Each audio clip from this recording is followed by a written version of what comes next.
أعوذ بالله من الشيطان الرجيم بسم الله الرحمن الرحيم وعلى آله المطهرين وأصحابه الطيبين ومن تبعهم بإحسان إلى يوم الدين.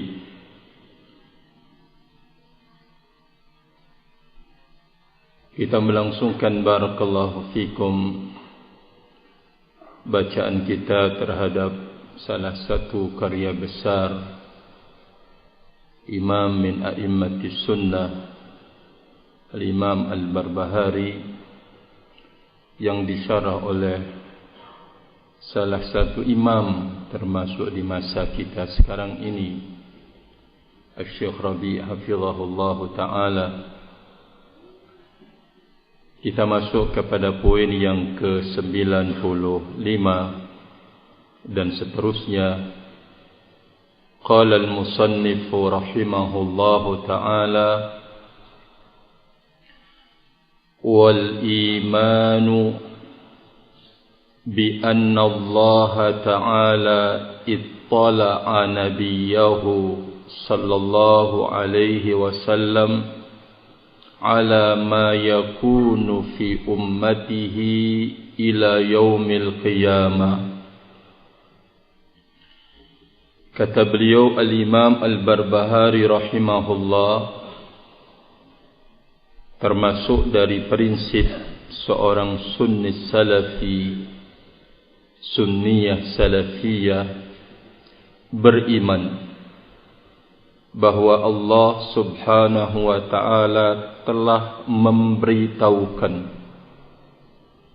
kepada nabinya alaihi salatu wassalam apa yang akan terjadi pada umatnya sampai pada hari kiamat. Ittala'a di sini maknanya Allah telah memberitahukan persoalan-persoalan hidup yang itu merupakan ilmu hanya Allah yang mengetahuinya. Allah Azza wa Jalla memberitahukan kepada nabinya alaihi salatu wassalam apa yang akan terjadi sampai pada hari kiamat. Sehingga apa yang disampaikan oleh beliau sallallahu alaihi wasallam, sebuah peristiwa yang sedang terjadi atau yang belum terjadi atau yang akan terjadi, itu benar-benar merupakan wahyu dari Allah. Wa ma yantiqu 'anil hawa in huwa illa wahyu yuha.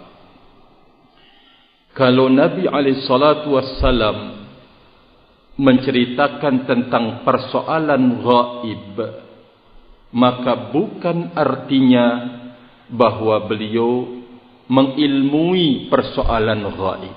Sama sekali tidak. Barakallahu fikum.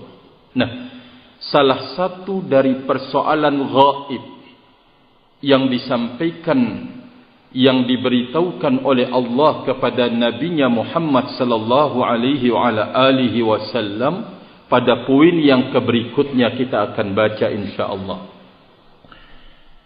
Namun kita kembali kepada sebuah keyakinan bahwa persoalan gaib itu ilmunya hanya di sisi Allah.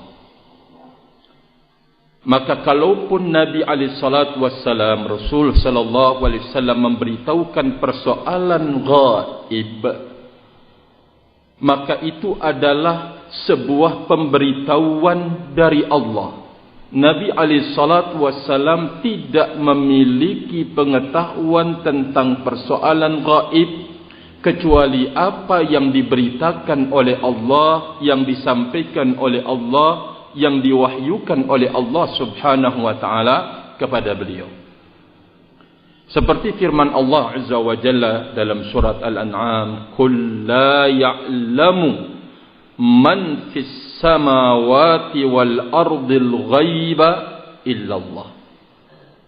Katakan wahai Rasul Allah, Tidak ada seorang pun yang ada di langit dan di bumi mengerti persoalan gaib kecuali Allah Subhanahu wa taala.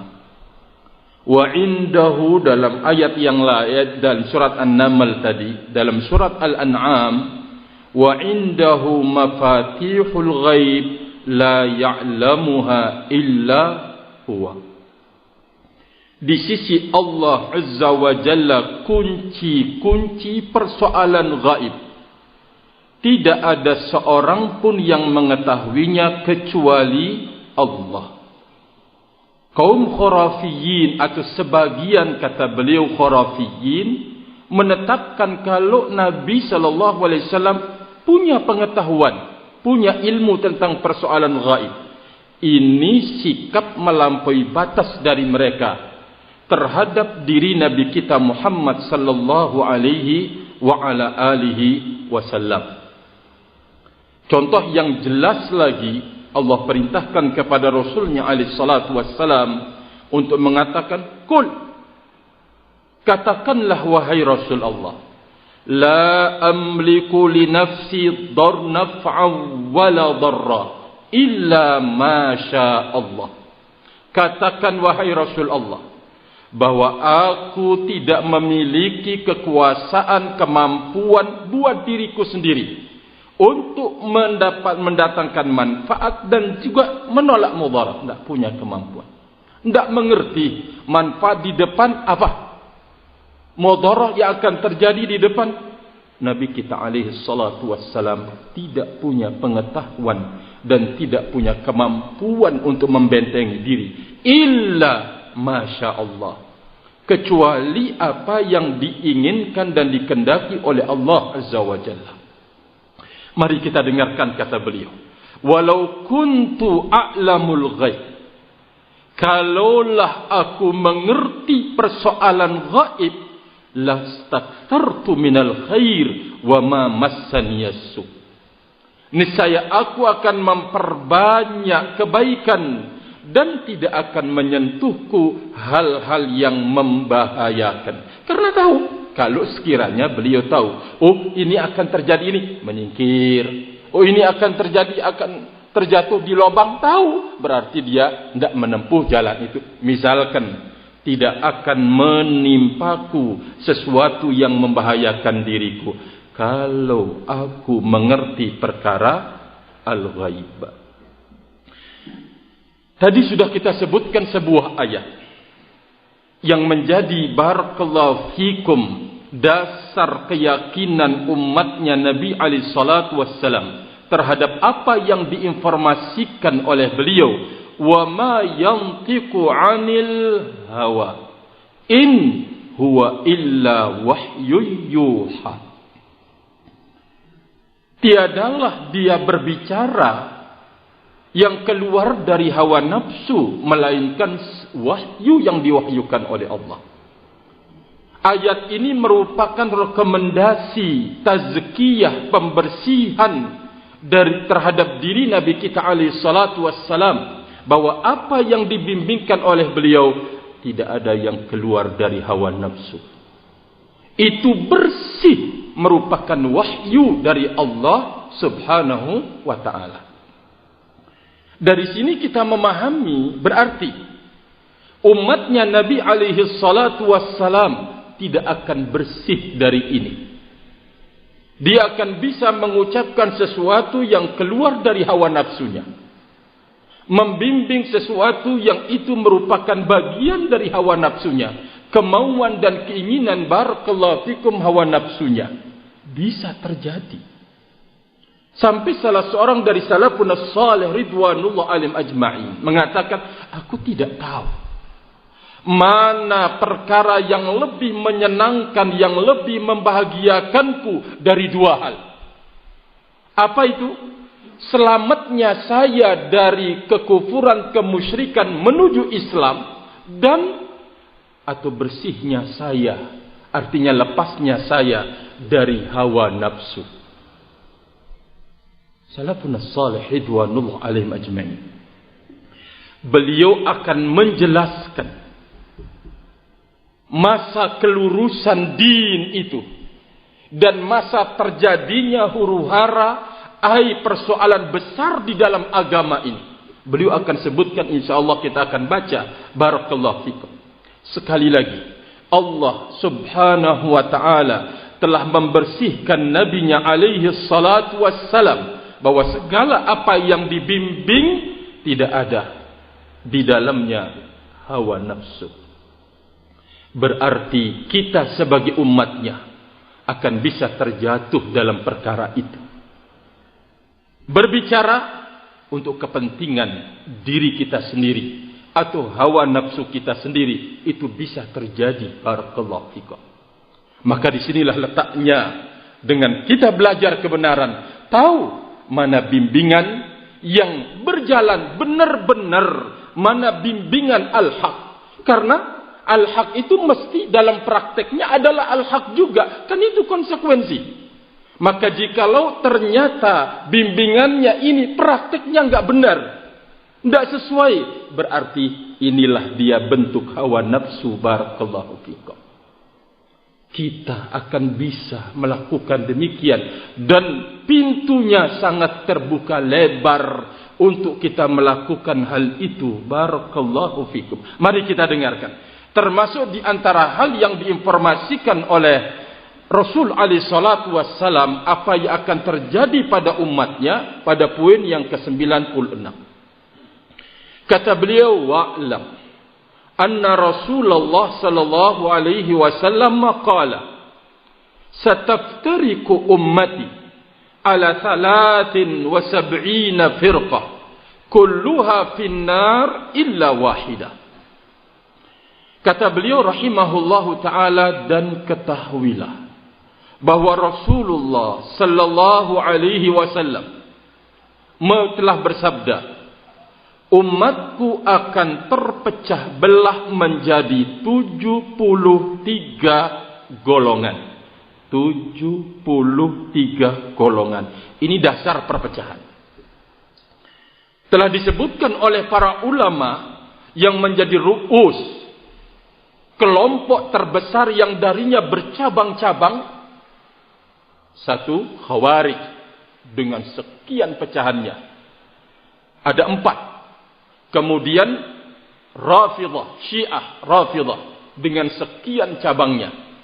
Kemudian Murji'ah dengan sekian cabangnya. Qadariyah dengan sekian cabangnya. Ru'us, kepala perpecahan itu, ini dia. Ada 4 yang disebutkan oleh Syekhul Islam Ibn Taimiyah rahimahullah.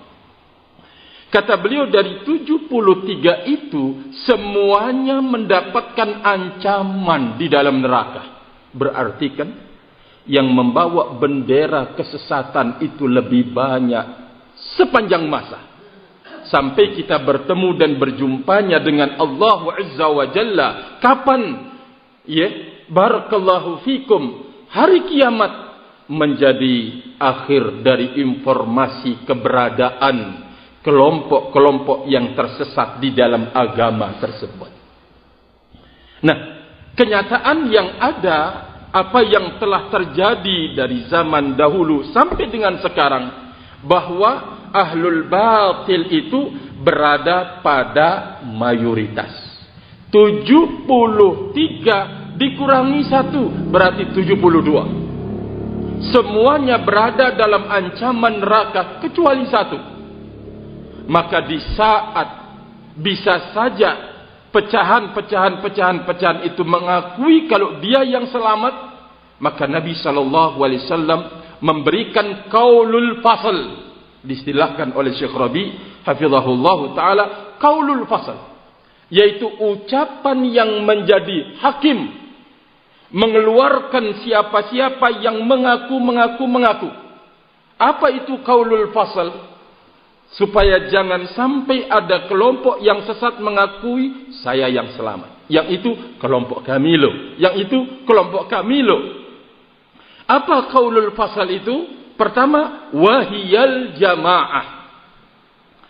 Kata-kata al-jamaah ini yang beliau jelaskan hafizahullahu ta'ala, yaitu al-jamaah bersatu di atas al-haq. Kan keluar yang mengaku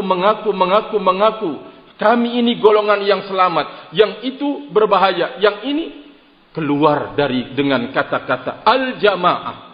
Karena al-jamaah yang dimaksud ini adalah al-jamaah alal haqqi. Juga sebagai qaulul fasl, ucapan hakim terhadap pengakuan kami yang selamat ini, ucapan Nabi sallallahu alaihi wasallam, qila man hum ya Rasulullah, qala ma ana alaihi al-yawma wa ashabi. Siapa mereka ya Rasulullah?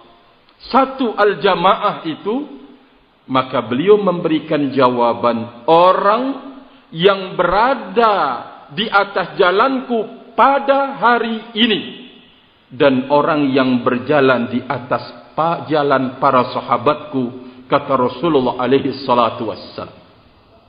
Berarti yang tersisa selamat itu yang memang benar-benar jujur, berpegang terhadap prinsip al-haq, dan berjalan di atas jalan ar-Rasul alaihi salatu wassalam dan para sahabatnya. Khawarij keluar. Karena kan Khawarij mengaku kalau mereka itu menegakkan kitabullah, berjuang untuk agama Allah, dan seterusnya. Oh, Anda salah. Keluar dengan kata-kata al-jamaah. Keluar grup Khawarij ini dengan kata-kata ma'ana alaihil yaum wa ashabi. Rawafid juga demikian dibalik hadisnya. Barakallahu fikum. Hadis ini dibalik. Mereka mengatakan 72 yang akan masuk ke dalam surga dan 1 yang masuk ke dalam neraka. Siapa? Ahlus sunnah wal jamaah, dibalik sama mereka. Barakallahu fikum. Ngeri sekali. Artinya dari sini kita diberitahukan oleh Nabi alaihi salatu wassalam tentang mara bahaya kesesatan itu, karena para pengusungnya adalah lebih banyak dari orang yang tampil menyuarakan al-haq. Berikutnya, untuk kita tersesat pintunya lebih banyak lagi. Kalau bukan karena bantuan dan pertolongan dari Allah Subhanahu wa taala, maka barakallahu fikum, kita tidak akan sanggup untuk bertahan di atas dakwah ini, karena seruan menuju barakallahu fikum kesesatan itu adalah banyak. Nah, salah satu yang diinformasikan tentang persoalan gaib, apa yang terjadi di umatnya, perpecahan, dan realita kenyataan di lapangan membenarkan informasi tersebut. Beliau menyebutkan barakallahu fikum, kita baca, hakadha kana ad-dinu ila khilafati Umar ibn al-Khattab wa hakadha kana fi zamani Uthmanah. Demikianlah agama berjalan di atas kelurusannya, berwibawa, terpelihara, terjaga dari berbagai macam fitnah sampai khilafah Umar ibnul Khattab. Wahakadha, demikian juga di zamannya Utsman ibnu Affan. Karena sudah kita sampaikan, di saat Nabi alaihi salatu wassalam berada barakallahu fikum di atas gunung Uhud, maka bersama 3 sahabatnya, Abu Bakar, Umar, kemudian Utsman. Gunung Uhud itu goncang dengan goncangan yang sangat. Sampai Nabi alaihi salatu wassalam bertanya, ada apa? Di antara riwayat yang disebutkan oleh Nabi alaihi salatu wassalam, karena gunung Uhud itu senang dinaiki oleh Rasul alaihi salatu wasallam dan 3 sahabatnya. Nabi mengatakan bahwa di atas engkau ada Rasulnya Allah, ada As-Siddiq disebutkan, wasyahidan dan 2 yang akan mati syahid. Artinya barakallahu fikum, dengan sebuah ujian yang menimpa kedua sahabat tersebut, dialah yang dimaksud Umar ibn Khattab dan Utsman ibn Affan. Mari kita dengarkan kata beliau. Falamma qutila Utsmanu ja'al ikhtilaf wal bid'ah. Di saat terbunuhnya Utsman ibn Affan, maka datanglah al-ikhtilaf, perselisihan. Masih ada para sahabat Nabi ridwanullah alaihim ajmain. Di tengah-tengah mereka ada murid-murid para sahabat Nabi ridwanullah alaihim ajmain, tabi'in barakallahu fikum. Terjadi al-ikhtilaf, yaitu perselisihan. Wal bid'ah, bahkan muncul barakallahu fikum berbagai macam bentuk kebid'ahan. Wasaron nasu ahzaba. Manusia di saat itu berkelompok-kelompok. Wasaru firaqan. Sehingga menjadi saru, manusia atau orang-orang menjadi firaq. Ya. Berkelompok-kelompok. Faminan nas man thabata 'alal haqqi inda awwali taghyir wa qala bihi wa 'amila bihi wa da'an nasa ilaihi fakana al-amru mustaqiman hatta kanat at-tabaqatur rabi'atu fi khilafati bani fulan. Beliau tidak sebutkan bani siapa. Ya, barakallahu fikum, karena ya dekat atau masa beliau dengan bani yang disebutkan, sehingga enggak terang-terangan menyebutkan, karena tentu akan ada konsekuensi di belakang kalau sampai menyebutkan di saat bani fulan berkuasa. Beliau mengatakan di antara manusia ada yang masih kokoh di atas kebenaran di permulaan terjadinya perubahan. Sekelompok. Barakallahu fikum. Dia beramal dengan kebenaran, mengajak orang kepada kebenaran. Fakanal amru, terus urusan tersebut lurus sampai datang tabaqah yang keempat. Tabaqah yang keempat di masa khilafati Bani Fulan. Yang dimaksud adalah khilafah Bani Abbasiyah. Inqalaba zamanu, zaman berubah, kata beliau. Wa taghayyara an-nasu jiddan, terjadi perubahan yang sangat pada manusia. Fashatil bid'ah, menyebar berbagai macam bentuk kebid'ahan. Wa kathura du'atu ila ghairi sabilil haqqi wal jamaah, bermunculan para dai tidak di atas jalan al-haq dan tidak pula di atas jalan al-jamaah. Wa waqa'atil mihanu fi kulli syai'in lam yatakallam bihi Rasulullah wala ashabuhu. Terjadilah ujian-ujian dalam banyak perkara yang tidak pernah Rasul alaihi salatu wasallam berbicara padanya, dan juga para sahabat beliau. Allahu Akbar. Ya, termasuk tentunya di saat munculnya ya ucapan atau keyakinan Al-Quran itu adalah makhluk. Wada'au ilal furqati, mereka mengajak kepada perpecahan. Wa naha Rasulullah anil furqah, dan Nabi SAW telah melarang dari perpecahan. Terjadi menyeru, wa kaffara ba'dhum ba'dha, sebagiannya mengkafirkan sebagian yang lain.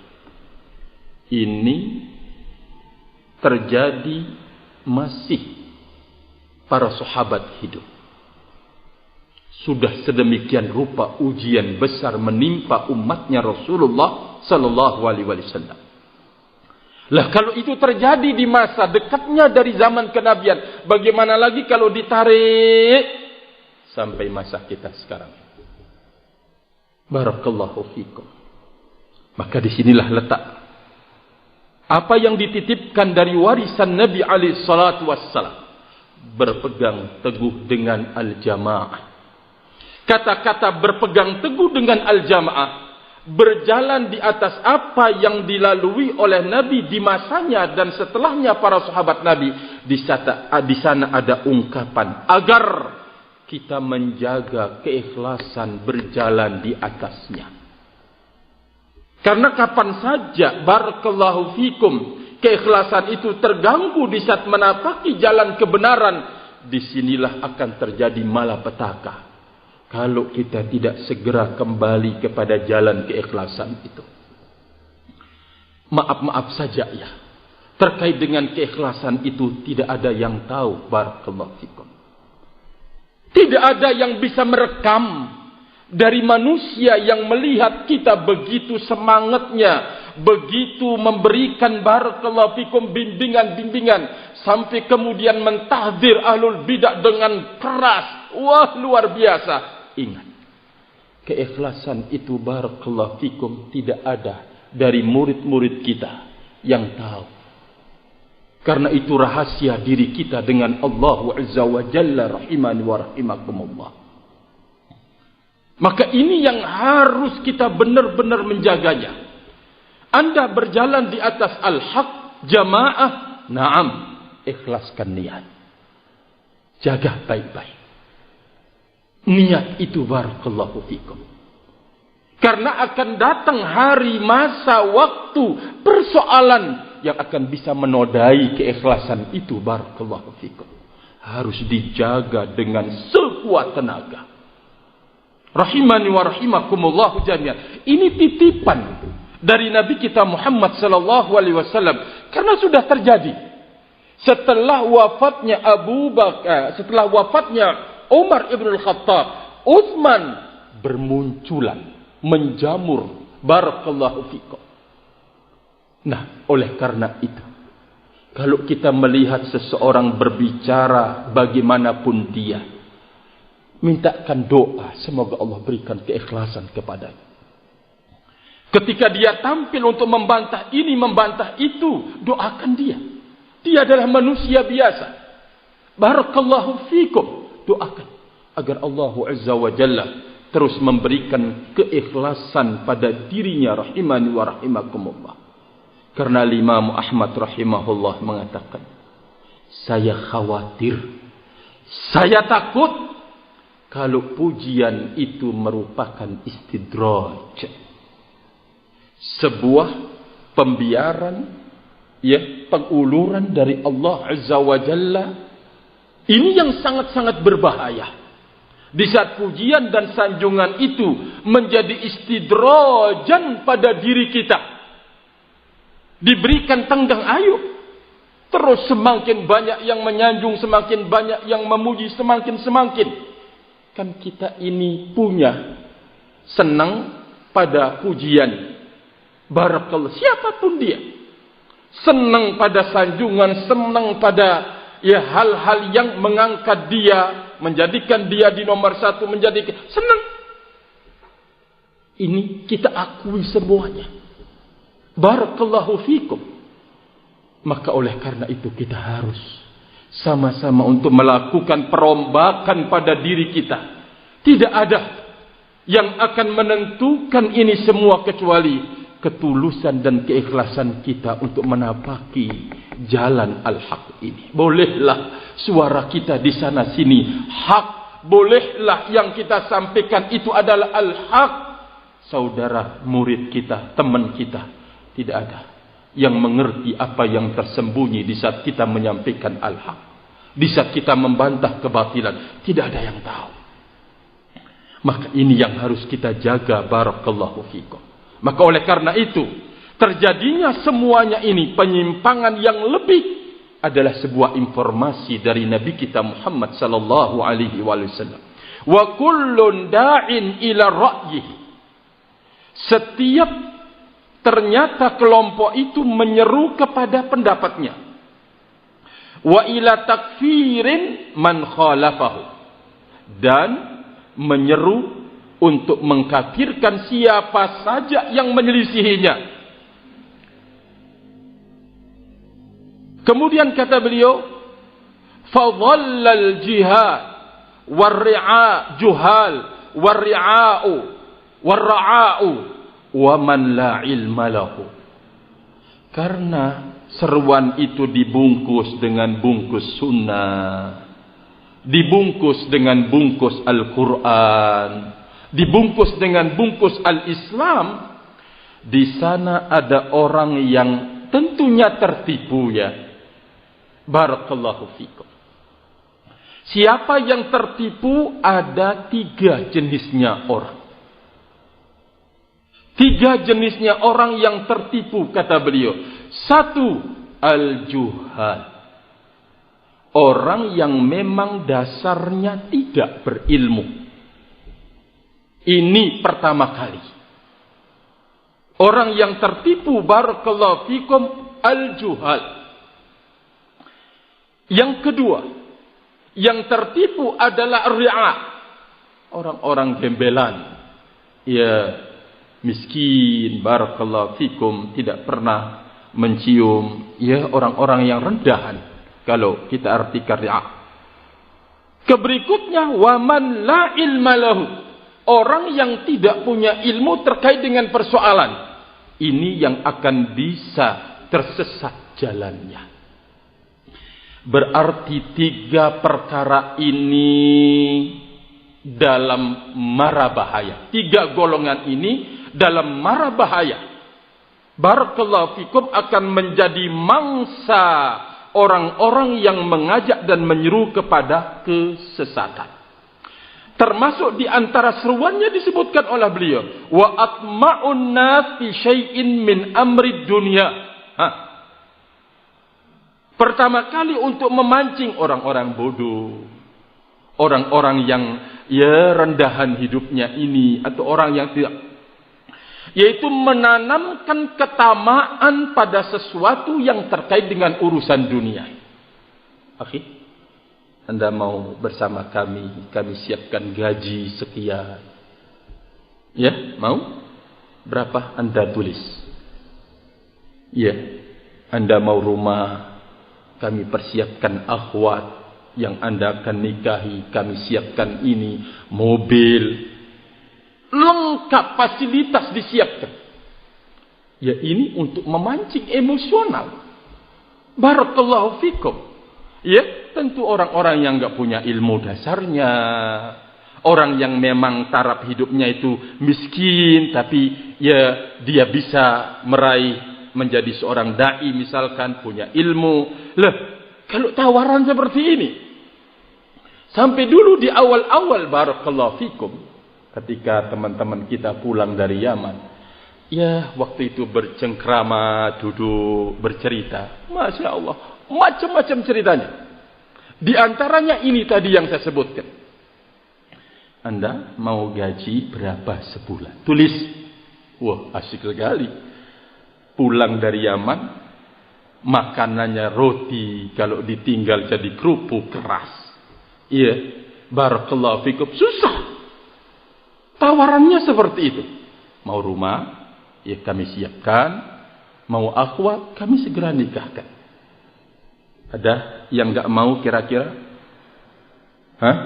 Khalil, kalau tawarannya seperti itu, kita tidak menutup siapa yang menawar, ya, menawarkan. Sekarang kalau ada tawarannya seperti itu, Khalid, apa?